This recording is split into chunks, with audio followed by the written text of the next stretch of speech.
She's waiting for you to react. That's the entire game. The accusation, the question that isn't really a question, the little dig wrapped in concern.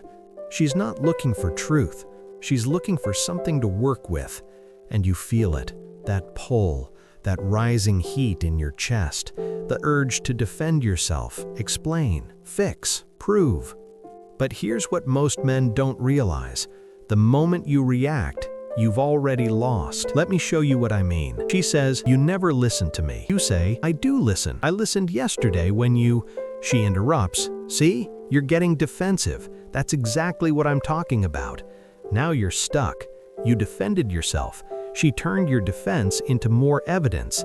You gave her ammunition by opening your mouth. Or this one, she asks, "Are you mad at me?" You're not. You say, "No, I'm fine." She says, "You don't sound fine." Now she's controlling the frame. She decides what your tone means.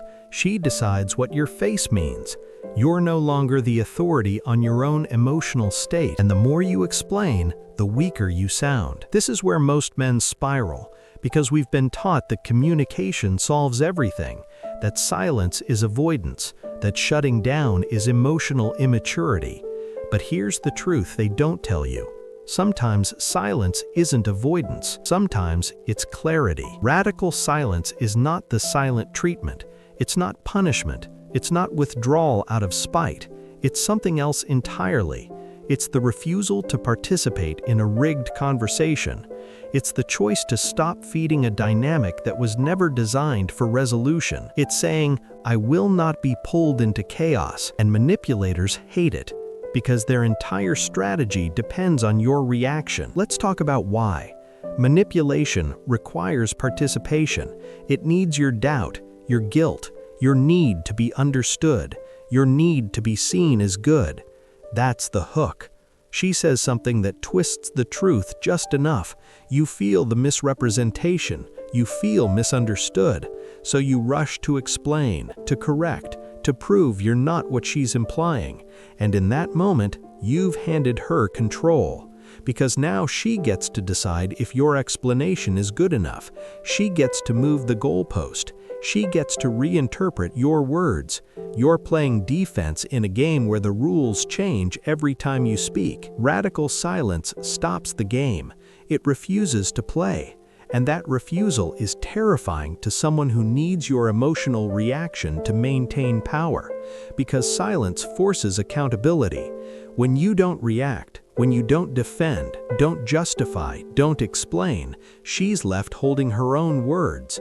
There's no drama to redirect, no argument to escalate, just her statement, sitting there, exposed. Here's what it looks like in practice. She says, "You never help around here." Old you, "What are you talking about? I just did the dishes. I took out the trash. I..." New you, silence. She waits. You stay calm. She either escalates, which reveals the real agenda, or she softens. Either way, you've learned something. She says, "I can't believe you don't remember what today is." Old you, panic, mental scrambling, apologizing before you even know what you forgot. New you, "What's today?" Simple, calm, no guilt. If it's legitimate, she'll tell you. If it's a test, you didn't take the bait. She says, "You're just like your father." Old you, defensive explosion, 20 reasons why you're not, hurt, resentment. New you, silence. Let it land.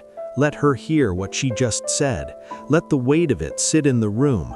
Sometimes the most powerful response is no response at all. Now, let me be clear. This is not about shutting down emotionally. This is not about stonewalling someone who genuinely wants to connect. This is about recognizing the difference between conflict and manipulation. Conflict wants resolution. Manipulation wants reaction.